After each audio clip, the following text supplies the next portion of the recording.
This workshop will provide a step-by-step guide on how to pre-process the NuImages dataset and train them using a YOLO model. So the presenter for this workshop would be Ryan. So Matthew Ryan Karandang is an undergraduate student at De La Salle University pursuing a degree in computer science as part of the honors program, which we call the BSMSCS program. Currently, he is conducting his thesis research on single stage object detection, specifically developing a module to enhance a model's performance for vehicle detection. So the floor is now ready for the presentation of Ryan. So thank you, Sir Aaron, for that uh, wonderful introduction. So first of all, I will be sharing the link to the Google Drive in the Zoom chat. So for those who want to follow along, you may do so. So there. So first, we're gonna be starting off with the slides. Then later on, we'll be moving on to the actual workshop. So the slides is very important since it contains crucial information that that will be needed for us to uh, understand the code later on. So first, we have for the contents of the slide. So first, we're gonna be uh, introducing yung NuImages dataset since it has some very important information and context to be understood. And then we're gonna be moving to the NuImages dev kit. Then uh, following that, we're gonna be going to the YOLO format and how to convert a COCO dataset format into a YOLO format. For the workshop, we're going to be tackling dataset conversion and the training of the model to the dataset. So first we have is the NuImages dataset. So NuImages dataset is a large-scale 2D image dataset for autonomous driving from Motional. So uh, they the NuImages dataset is actually inspired from the NuScenes dataset, which is a much bigger dataset. That being, it's a multimodal dataset, meaning it doesn't only contain 2D images or 2D camera images, but it also contains LiDAR, radar, and camera data for multimodal models to use. So since there was a huge success of the NuScenes dataset, the team Motional created NuImages that actually focuses on yung 2D camera images. So it's around 93,000 images, and it includes rain, snow, and nighttime scenes. So the general resolution for the image is 1600 by 900 resolution. So moving on, uh, here is the actual schema basically of the NuImages dataset. So don't worry, I will be explaining this general structure, pero as we can see above, it's basically split into 4 different columns. So first we have is the vehicle. So the vehicle contains data about uh, the vehicle itself and the equipment used to collect that data. So for the log, it contains like which vehicle and the date captured that image was taken. For the calibrated sensor and the sensor table, it basically contains sensor information that will not be needed in this workshop. What I want you to focus on would be extraction, annotation, and taxonomy. So in extraction, we're going to be using sample data. So basically, this table contains everything about the image. So it's about the file name, the file format, the resolution of the image, uh, if it's a keyframe or not, which I'll get into in a bit, and uh, uh, and other like tokens that connects to other tables. For the annotation, we're gonna be using the object annotation table. So basically, this contains the bounding box, or if it's a segmentation, if there's a segmentation, it's gonna be using a mask. So for this one, it's gonna be containing all the important data for the annotation itself. So this is where your ground truth will be defined. So basically, where each bounding boxes are, or yeah, where each bounding boxes are, and where each object is in the image. We have is the category. So category, which means basically just classes. So if an object is a if an object is in this instance like vehicle, a pedestrian, or a motorcycle, this is where that data is gonna fall through. So that is the use of this category. Finally, we have is attribute. Since the NuImages dataset is a hierarchical dataset, meaning each class also has different attributes. Let's say an example that I could give is, let's say for a pedestrian class or a person class or a human class, it can have the attributes of sitting, standing, walking, uh, laying down. So that's basically like another way to describe what an object or what a class is doing. So to manipulate this table, uh, the people who worked on the NuImages dataset actually created a dev kit for it. So the dev kit can be found here in this link. So this link contains all the dev kit. I'm not gonna go through all the commands since this is focused more on training the dataset, but I will mention if we do encounter a NuImages or a nuisance dev kit command, then I will be mentioning it later in the workshop. Moving on to the YOLO annotation format. So first so this is a simple standardized text file format required by all YOLO models. So first we have is each image is also has a corresponding .text file. So basically, if you have 10 images, each image has a text file. So you will also have 10 text files, basically. And then each line of the text file will correspond an object or one object. So in this case, it would be the format would be its class ID, which means what type of class it is, or I guess what type of object it is in this sense.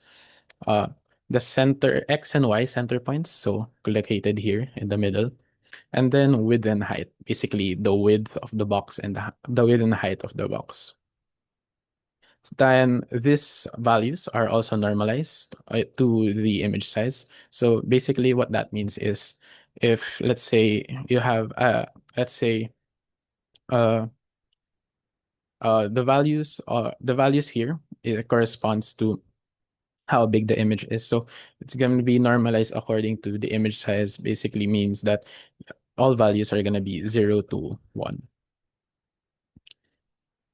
Moving on to the new scenes annotation format, it doesn't really differ from the YOLO format. Well, first of all, the instead of each annotation being contained in a text file, we're gonna be having one huge JSON file that will redirect us to each image and its annotation. So the JSON file contains varying information about the dataset. So this information is basically all of these tables, which I can also visualize later or show you guys later. And then uh, since the main difference for for its bounding boxes is that instead of getting the center points, it's getting four x and y value, two x and y values. So first we have is x min and x max. So basically, think of it as an x axis, and then think of it as an x-axis. Then x minimum would be like the left portion of the box, and the x maximum would be the right portion of the box. This is the same with the y-axis, y-min and y-max. Think of it as a y-minimum. This time though, it's inverted since uh, what we're used to is the upper portion of the y-axis would be the positive or the higher number, and the lower portion would be the negative or a lower number. In this case, it would be the reverse. So the format of nuisance annotation would be 00 is basically at the top left corner, and then y minimum and basically the highest point of the box would be at the bottom right corner. So this is how the nuisance annotation format is uh, done. So just to summarize, storage, uh, this is the main difference between the Coco or the nuisance and YOLO. So first we have is a storage. So for the new images format, or what we'll be calling like the before, since this is the original file format, all annotations is in one giant JSON file compared to the YOLO format where each image will correspond to one text file. Then for the box coordinates, we have x min max and y min max. So that's for the new images format, while the YOLO format will be using the x and y center with its width and height. For the categories, as I have explained earlier, uh, the new images format have an attributes table. Basically means that it just describes what an object is doing, or it adds another description to the object itself. For for the YOLO format, it only is a flat integer. So each integer would be corresponding to a pedestrian. So I will show you guys later how that is handled. And as for the attributes, uh, it's basically the same. So now moving on. So this is the most important part of the workshop. So how are we going to be converting the uh, nuisance annotation format into the YOLO annotation format?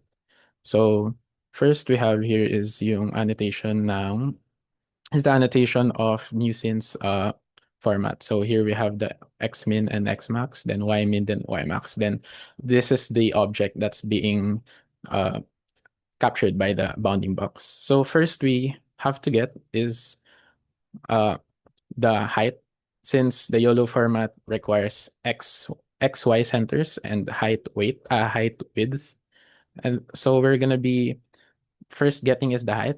So height is basically just y max minus y min.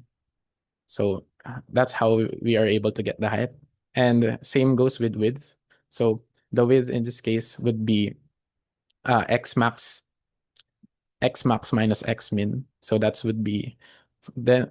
So after that, we're gonna be having our height and width. So all we need to do is to get the xy values, or the center of the object. So as I've said earlier, the top left corner would be the x min and y min points, or the coordinates. So to do that, we're gonna be, since we already have the height and width of the uh, annotation itself, we're just gonna be splitting both in half and adding to the coordinates. So height would be added to the to the y coordinates, and width will be added to the x coordinates. So this is to get the middle of the bounding box, or the center point. So once we did those calculations, we're gonna be having all the attributes that we need for the YOLO annotation format, which will be the center points xy, and then the height and width. So f- again, the YOLO conversion, it is it's normalized to how big the image is. So basically, the x and y coordinates will just be needed to be divided into the image size, as well as the height and width. So then then that would be we're gonna be having our YOLO annotation format. So moving to the notebook itself. So uh as I've said earlier, that so first we're gonna be the notebooks, or the workshop contains two notebooks. So first we have is the dataset notebook, and then we have the training notebook. So the dataset is more focused on uh converting the NuImages dataset, and the training notebook will be more focused on actually training it, actually training a model for the image or for the dataset. So first we have the dataset. So I've included in the workshop files the NuImages Mini. So this was sampled through the NuImages website. So they have a downloadable mini dataset where it contains 50 images. So we're going to be only using 50 images for this, since it takes quite a while to train, and I think 50 is enough just to show and just to demonstrate on of how to train a model using the dataset. So first, we're gonna be starting off with actually converting it. So first, we're gonna be setting up our paths. So NuIm root would be just where the NuImages dataset is Yeah. located. Yes po. I think you're still sharing the slides. Talaga. Okay lang. Yeah.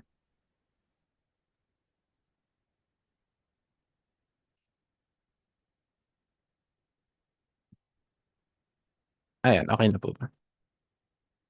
Yes, we can see it now.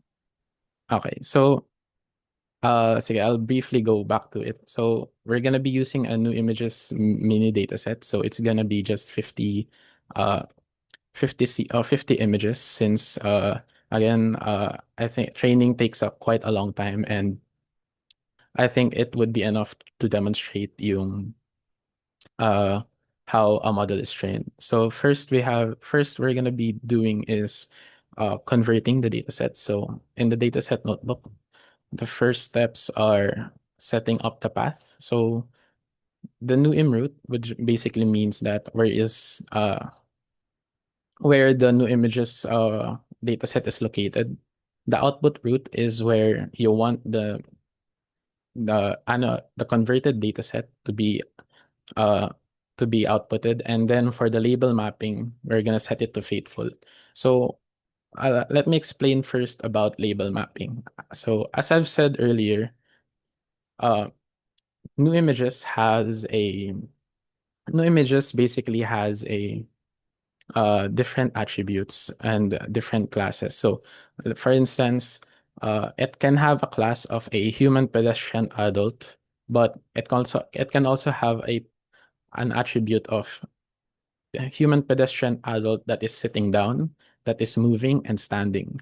So there are two ways to go over this. So first is in we can always just set another class for this. So we can have two classes of human pedestrian adult and human pedestrian adult lying down. We can always do that. But for simplicity purposes, um, we're gonna be doing is we're we are just aggregating them. So basically, a human pedestrian adult and a human pedestrian adult lying down, moving or standing is always just a pedestrian. So we're gonna be setting it as a pedestrian.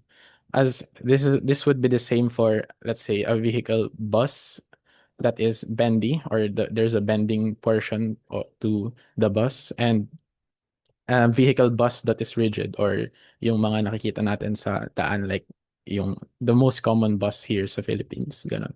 So it's just set to large car. So basically, this is how we're gonna be like this is the class mapping basically. And there are simpler class mapping here, like this simplifies it even further, but by basically uh converting each class into person, or cyclist, motorcyclist, or car. So this is like a four class. This is a four class mapping, and then we can even simplify it further with a two class mapping, which basically just maps each class into two classes, like it's either a person or a vehicle. So we're gonna be using this class mapping, basically, it doesn't simplify everything, but it simplifies it uh, in terms of convenience. As you can see here, there will be also class mappings that are none, uh, since the dataset was created in taking into account autonomous driving. So basically, barriers, pushable, and objects that are pushable and pullable are also labeled in the dataset. But in this case, it will not be used. So that's basically the label mapping. Uh, and here we will declare the validation and split size. So first, before converting, I'm gonna explain a few helper functions that we are gonna be needing. So make their output theirs basically just creates the directory that is needed in a YOLO format. So when I moved on to the YOLO format, basically uh it's gonna look for two things or three things. Its chain folder, its val folder, and the YAML file. So inside each of these folders, we're gonna have is the images itself and the different labels of each image. So this helper function basically does that. And then for the get file name, so this basically just gets the file name of the of each picture or each sample in the dataset set. So basically this file name right here. And then for the convert annotation, so this calls another Py file that converts the NuImages annotation into the YOLO annotation. So here we have is the YOLO this is the conversion file or the conversion function. So this is basically uh what I've discussed here. So it basically just gets the height, the width, and the center points, as well as normalizing it to the normal conversion. So then, since we have converted the this is for the conversion of the bounding boxes, we will also need to create an output file or the .text file that corresponds to here that corresponds to each image. So each label, it should contain each bounding boxes and their classes. So this basically creates a text file, and then appends the coordinates of the appends the coordinates of the bounding boxes to the text file. So with those helper functions done, first is we're gonna be loading and splitting the data. So here we have is we're gonna be loading the data set. So here we have is NuImages. So this is using the dev kit. So what's good about the dev kit is you just have to declare its version. In this case, we're using the mini version, and where the root of the dataset is. So this dev kit will handle everything that's needed for you to access the entire dataset. And then we're gonna be splitting the dataset in terms of validation and testing. So in this case, I split the dataset 80% to 20%, 80% testing, 20% validation. And then we're gonna be uh, mapping it to a dictionary so that we can iterate over it easily. So once we've done that, we've split the dataset. We're gonna be processing and copying the images from the root of the dataset, which is right here, to the directory that we've made, to the YOLO directory. So first we have is uh we get sample data token for the key camera. So this is basically this attribute right here. So, eto. So basically is uh, a key camera would mean that the file is annotated. That's basically it. Since the dataset also comes with sweeps, which is images that are not annotated but can be helpful. So it also comes with sweeps. So right now we're just gonna be getting yung annotated files. So this gets the sample data record, which is we're traversing from this table to this table. And then we're getting the original image path. So we're going to be searching for the root, and then we're going to be searching for its file name. So because the sample data table contains the file name. After that, we're going to be getting its destination path, which is the directory we created earlier for the YOLO. And then we're going to be copying those images. It basically does this for every annotated image in the dataset. So, so it copies each image that is annotated into the other directory, which is the YOLO directory. So from there, we're going to be processing and writing the annotations. So for to sum it up, basically, so this creates a lookup map. So it it knows what is a train image and what is a validation image. And then it iterates through all object annotations in the image dataset, in the JSON file, and it basically looks for the image and then looks for which split it belongs to. It's either the training or the validation. And then from there, it's converts the annotation using convert annotation, which basically this formula, which and then it appends a text file, which creates the annotation for each image, basically. So I've also included here like a sanity check. So as we can see here, the original NuImages annotation, which is in blue, and the converted YOLO annotations. So this selects a random file from both the NuImages root and the converted data set, and compares both of their bounding boxes. If I run this and okay, so this is a perfect example. So the the annotations is gonna be depending on the class mapping you have selected or you have configured. So basically, right here we are using the class map of movable object barrier none. Basically means that we are omitting all barrier uh, annotations to not be included in the converted data set. So as you can see here, the NuImages annotation, it includes each barrier and even has a movable object right here.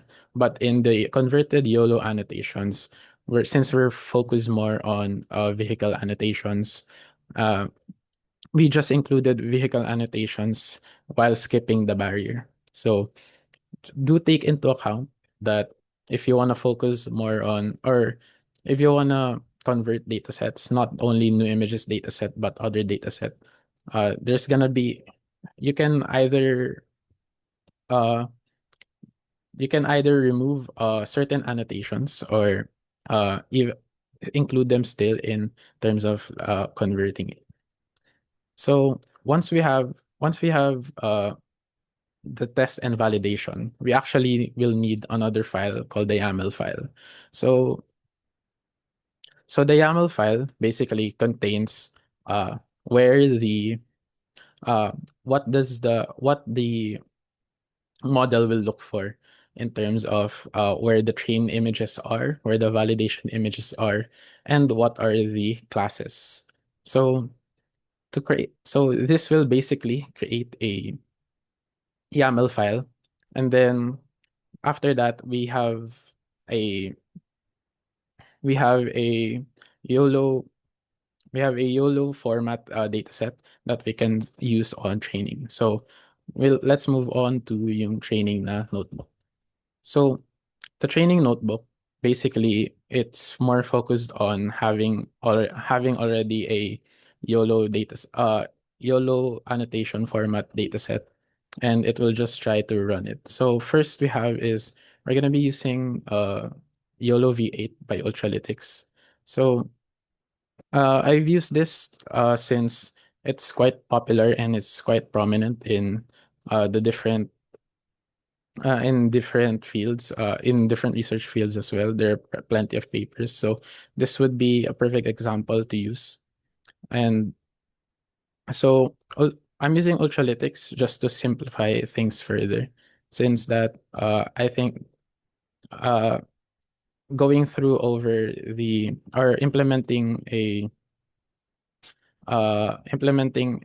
bare bones YOLO architecture would take and explaining it would take much time. So here we're using just the implementation of Ultralytics. So first we have is we check for the GPU. So uh, I always do this is just to see if the model will be running on the GPU. And then we we're gonna be this is the main like initialization of the model. So basically the model here is initialized with the path or with the weights that it's using. This can be found in the Ultralytics documentation, so right here. So I recommend if you want to experiment or work on this that you will be more on you will uh explore the Ultralytics documentation, since that this is not all to it in terms of like the different things that you can do with it. So these are just few of the hyperparameters but I'll go over them one by one. So first we have is the data. So this should point to the YAML file that you have uh created with the YOLO format for the data conversion. Then the workers would be basically the number of threads that are loading the data and the batch size would mean that the number of images that's being processed per batch. Or the optimizer would be how the model is optimized, or yeah. So here we have is SGD, but as we look into the YOLO documentation, they have an assortment of Adam W, and other choices of optimizer. Then for epochs, this would mean that how many iterations over the entire data set is, and the image size, which is the input image size. Then for the device, it would be what devices will be used. So this was declared here.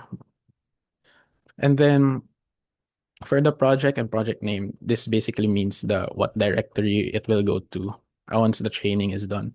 So I actually ran this a while ago. So while explaining the dataset. So I trained the model, and it's gonna be outputted here in a ito.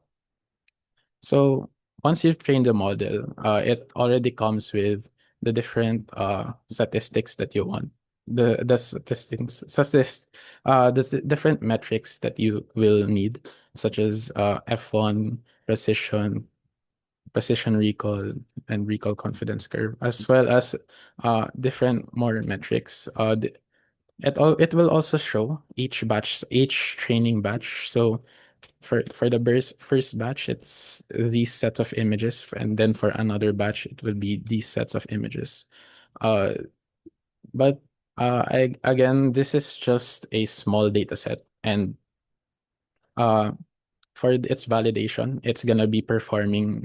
uh, it's not gonna be performing well, since uh, it's a few, it's only 50 samples, as well as it's only a 100 epochs. So I've actually I've actually included in this workshop, a pre-trained weight for this uh workshop. So basically, you can find the pre-trained weights here in pre-trained weights folder, which is so to uh go over the pre-trained weights. It's trained on the entire NuImages dataset. So uh the weight I've included has seen all 67K images of the training set of the NuImages dataset. And it's actually trained for 300 epochs, and the weights are trained on two class dataset. So it's actually just gonna uh be detecting pedestrians or cars. So this is the this is basically the uh prediction of the pre-trained weight. As you can see,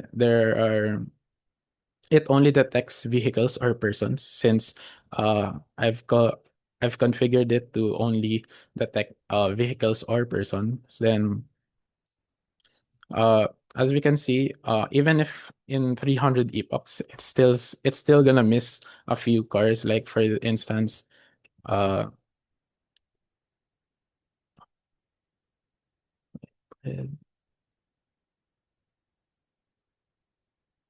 it's not gonna be able to detect this car since it's only like the front of the car, and some of the hood is actually detected.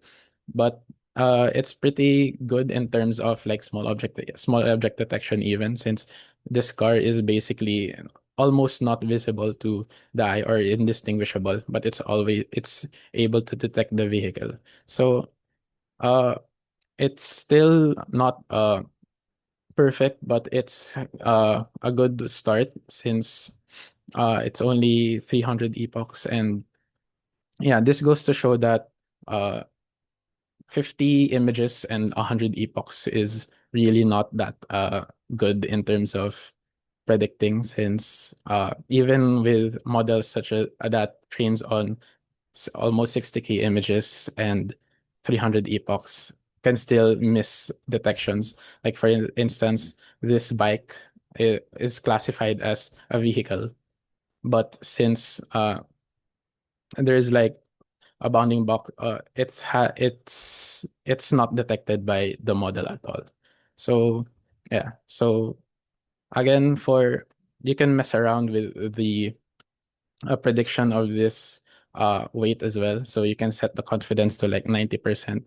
So this is just gonna show images that are uh, this is just gonna show predictions that are above 90%. So like how like before, we saw that there were boxes around these people, but now the model is really not confident that it's gonna be predicting it's a person that 90% of the time. So it's not showing in its prediction. As well as here earlier, we had few different boxes that are uh highlighting different persons, different vehicles. But since it's a crowded image and there are overlapping images, the model isn't as confident as before. So basically, you can mess around with the different confidence and the different hyperparameters to best suit for your needs. So yeah, that would be all for my workshop. Thank you for listening, and floor is open for questions. Thank you, Ryan, for the presentation. So as mentioned, the floor is now open for questions that you might have for Ryan. You can type it in the chat, or maybe if you want, you can raise your hands for questions. Anyone? So maybe I'll ask the first question. Um, do you think it's very important that the step that you performed earlier of checking whether the annotations were converted correctly? Do you think that's a very important step? Because you spent like a time to discuss the annotation format of YOLO, no, converting it from the original annotations to the YOLO format. I do think that if you're converting data sets, tapos, yeah, I do think if you're converting data sets, I think it's pretty important to make sure that if, let's say, a certain data set has this annotation, and if you want to include it or not, I think having the proper conversion will really helps. Kasi in terms of like metrics, I know we didn't discuss this, pero in terms of like metrics, you can actually split them up into the different classes that the model is predicting. So if you have like, let's say, a mismatch of classes, let's say in your conversion a car becomes a person, then it to your eyes it to your eyes that it will be the model will be uh like considering every instance of car as a person. So there can be, well, first there can be also a mix of features, like the model can be confused of whether or not certain features of a car should be overlapping with the features of a person. But as well as, I think, it's also important, since the model can also you can also evaluate a model based on how it's performing on a certain class. So if there's a mismatch of, let's say, kahit mislabel mo lang as, let's say, nagkapalit lang ang car and yung person. So a car is a person and a person is a car.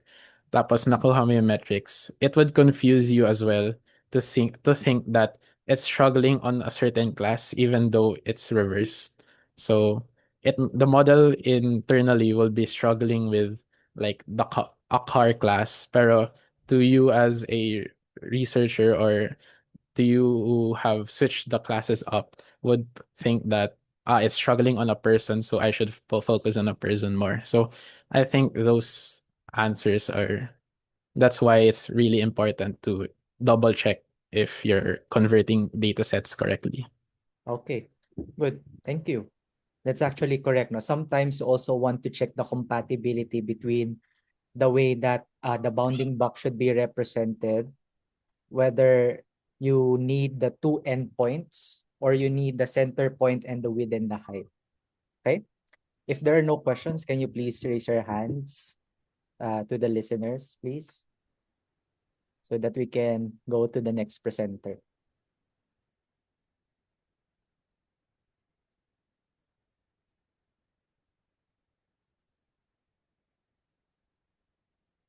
Okay, thank you. Thank you, Ryan, for the presentation.